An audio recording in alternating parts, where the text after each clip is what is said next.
Hello everyone. Once again, welcome to you all in my social science class. I'm Arshi Aziz and children, today I'm going to start a new chapter of civics, chapter number 5, Parliamentary Government, the Union Executive. Children, the Union Executive, have you ever wondered how the various laws that govern our country were set up and who regulates their implementation? So, the Union Executive is the body that is set up to look into the implementation of the laws. Let us know more about the composition of the Union Executive as well as the powers and the duties of its members. Children, the Union Executive gives effect to the laws made by the Parliament. The most important components of the Union Executive are the President, the Vice President, the Prime Minister, and the Central Council of Ministers. Children, see, their hierarchy in the Union Executive is as follows. Children, the President of India is the head of the state, the supreme commander of the defense forces, and the first citizen of the country. He or she acts on the advice of the Prime Minister and the Council of Ministers. President. Qualification of the President should be citizen of India, should have completed 35 years of age, should have qualifications similar to the members of the Lok Sabha, and should be of sound mind. Now children, we will see the functions of the President. So, President can be studied under the two heads. First, legislative functions, and the second one is executive functions. Children, the legislative functions of the President.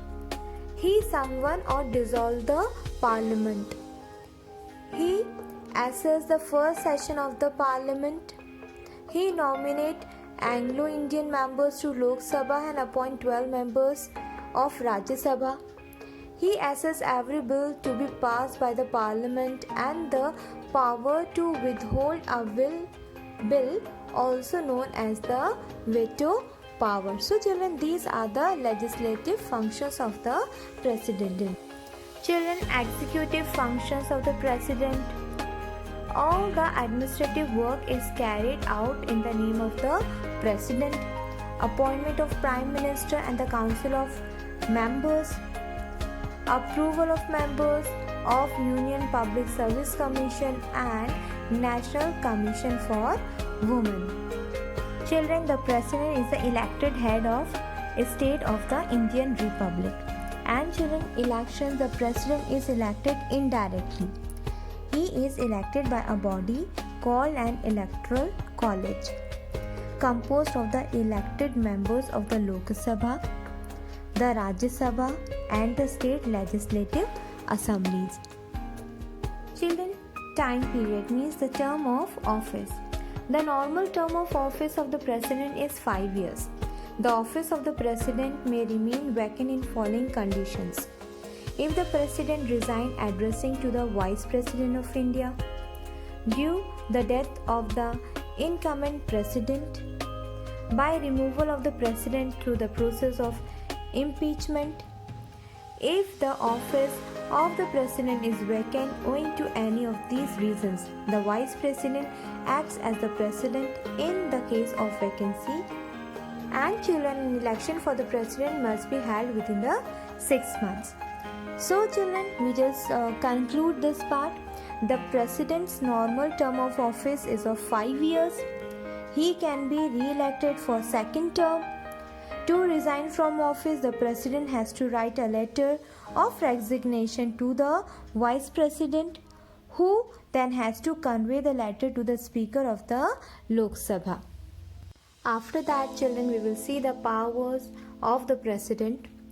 It may be classified as follows: executive powers, legislative powers, financial powers, judicial powers, emergency powers, and the miscellaneous powers.